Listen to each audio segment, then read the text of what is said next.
Bismillahirrahmanirrahim. Alhamdulillahilladzi ja'ala lanal imana wal islam tariqan ilaihi wasabila wa aqama lana ala ma'rifatihi burhanan wa wadihan wa dalilah wa ba'atha ilaina sayyidana Muhammad ibn Abdillah sallallahu alaihi wa alihi wasallam rahmatalana wa mutammima limakarimil akhlaqi wa rasulah.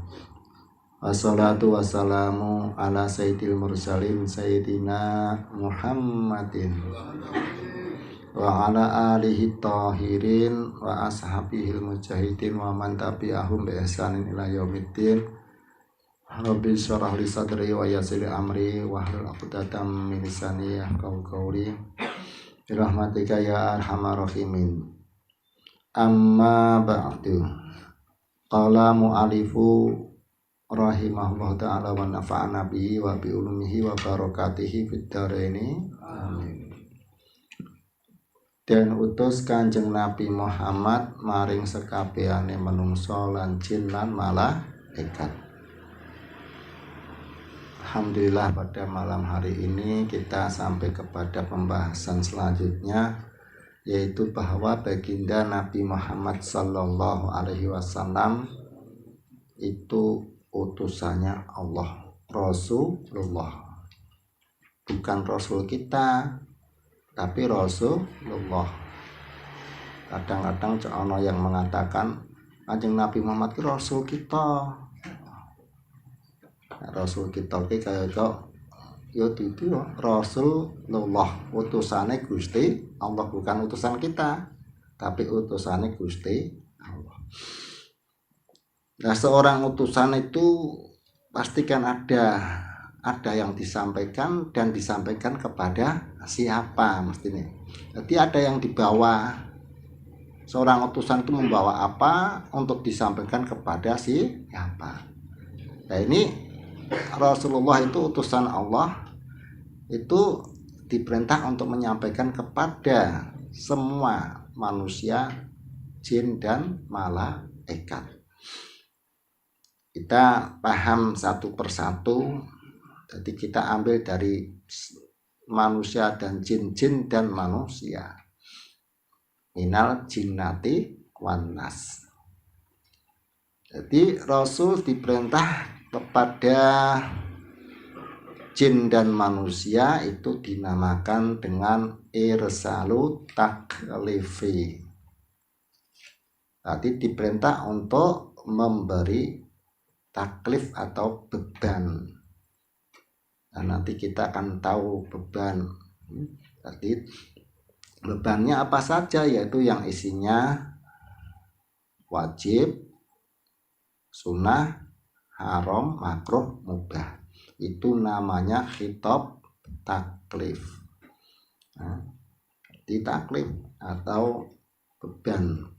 Itu bisa dikatakan dengan menyampaikan syariat, ya boleh-boleh saja, cuma dalam bahasanya kan taklif. Jadi menyampaikan taklif kepada jin dan manusia, taklif itu mesti ada wajib, sunnah, haram, makruh, mubah. Tentunya yang terkena sasaran adalah mukallaf. Maka mukallaf itu orang yang tertaklif atau orang yang terbebani dinamakan mukallaf. Nah, kita sudah memahami tentang, nanti bisa dipaham mukallaf itu apa. Yang penting kita nanti bahwa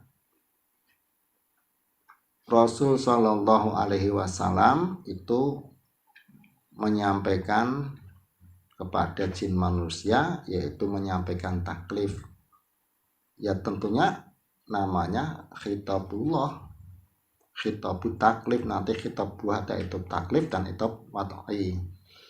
Nah, taklif itu ada 5. Nah, tentunya berarti manusia dan jin itu terkena perintah, perintah boleh, perintah dan larangan, terkena syariat. Maka yang perlu kita pahami bahwa jin manusia itu ya sama dalam kedudukannya mukallaf. Mukallaf itu yaitu terkena syariat, terkena wajib, terkena sunnah, terkena haram, terkena makruh, dan terkena mubah. Maka kalau kita melihatnya, kita tidak bisa melihat jin, tapi kita tahu bahwa jin itu ada karena berita syar'i yang kuat, nas. Maka yang kita pahami, kalau kita sudah tahu bahwa jin dan manusia itu terkena taklif, berarti kepada jin manusia, maka kita lihatnya manusia nanti disamakan saja jin dengan manusia. Berarti nanti ya kalau manusia itu ada yang iman, ada yang kafir, jin begitu juga ada yang iman dan ada yang kafir. Manusia juga ada yang taat, ada yang maksiat. Maka jin begitu juga, ya ada yang taat, ada yang maksiat. Terus dalam akidah juga seperti itu. Nanti sih kalau manusia itu kan ada yang ahli sunnah wal jamaah, ada Mu'tazilah, ada Qadariyah, ada Jabariyah, ada Wahabi, ada Syiah dan sebagainya. Kita samakan saja, jin ya ada seperti itu. Makanya kita hati-hati.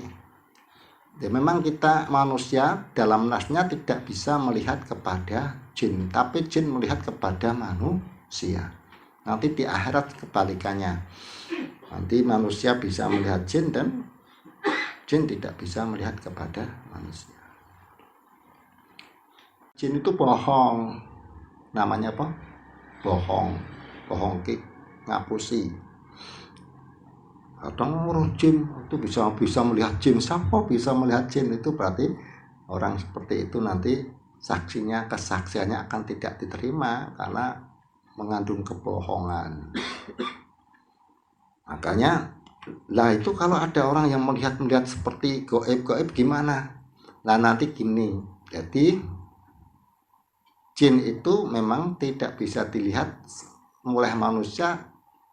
Yang tidak bisa dilihat adalah hakikat. Jadi yang sebenarnya bentuk daripada jin seperti apa itu manusia tidak bisa melihat. Tapi kalau si jin itu mau melihatkan dirinya, maka bisa menyerupai yang bisa dilihat oleh manusia. Dia bisa menyerupai manusia, bisa menyerupai hewan, bisa menyerupai hantu ada hantu ini bahasa nanti Indonesia. Hantu ya, burung hantu, manuk huk ada yang mulai huk ngomong jauh gampang. Nek ana huk ya darane manuk huk, manuk tik sampai wesi cagak listrik iki ditabur ting ngene ting kan kasih ngonting ting padahal ting asal ditabuh muni ting ayo maka ketika kalau ada orang kadang zaman dahulu zaman sekarang mungkin masih ada juga cuma kalau hadiahnya biasanya si jin itu kan menyerupai apapun tapi di tempatnya biasanya yang agak remeng-remeng peteng lah kelihatan. Nah padang orang kasih seperti ada dalam film Dracula itu padang melayu wedi osram apa osram lampu. Makanya nek pengen aja jime aja ternyata ya sampean lampune dipadangi. Wong mah singit ke nembe tuku wah lampu sing 100 wattan. Wah rasa tundangke mbah-mbah ngono to mbah nang kono kok sajen kangelan tok. Padangi peng kok sumpek dhewe. Padangi kamar padang selama sebulan terpadang ora apa-apa. Maksudnya udah berpindah. Aduh padang sungkan ya. Sungkan padang iki. Karena peteng-peteng bisa ngetok kadang menyerupai hantu-hantu. Zaman dulu kan banyak cerita hantu-hantu. Kuntil anak, sundel bolong. Tapi saiki ora ngerti. Ya ampun saiki nek desa saya mungkin yang masih tempatnya belum ada listrik. Dulu belum ada listrik kan, di pohon-pohon kok ada kuntilanak kar ono mati keluntung tengkorak dan sebagainya.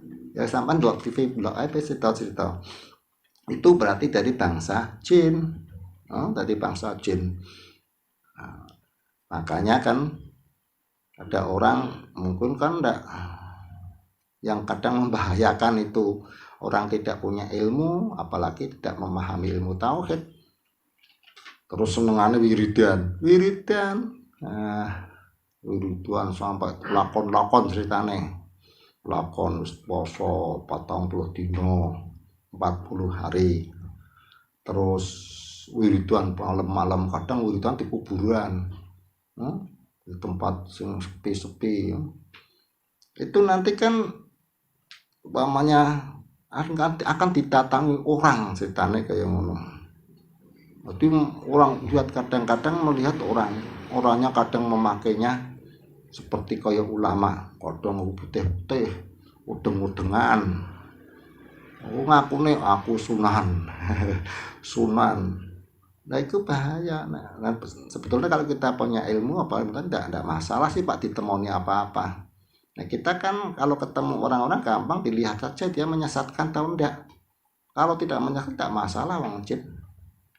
Biasanya yang melihat yang menyerupai itu kebanyakan jin.